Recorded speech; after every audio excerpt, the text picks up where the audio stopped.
দেশনেত্রী বেগম খালেদা জিয়া দেশের পক্ষে কথা বলেছে। একটি নাম, একটি অধ্যায়, একটি ইতিহাস আজ নীরব হয়ে গেছে। আজ বাংলাদেশের রাজনীতিতে এক গভীর শূন্যতা। সাবেক প্রধানমন্ত্রী, তিনবারের সরকার প্রধান, বাংলাদেশ জাতীয়তাবাদী দলের চেয়ারপারসন বেগম খালেদা জিয়া নেই। তার মৃত্যুতে সারা দেশে নেমে এসেছে শোকের ছায়া। গ্রাম থেকে শহরে, রাজপথ থেকে অলিগলি। বাংলাদেশ আজ শোক স্তব্ধ।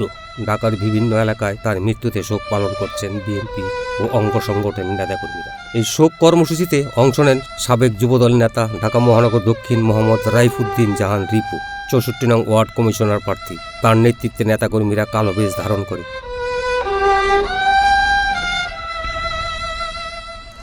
আজ ৩০শে ডিসেম্বর দেশনেত্রী বেগম খালেদা জিয়া সকাল ৬টার সময় ইন্তেকাল করিয়েছেন। ইন্না লিল্লাহি ওয়া ইন্না ইলাইহি রাজিউন। আমরা মহান রাব্বুল আলামিনের কাছে দোয়া প্রার্থনা করি, দেশনেত্রী খালেদা জিয়াকে যেন মহান রাব্বুল আলামিন বেহেশতের সর্বোচ্চ স্থান দান করেন।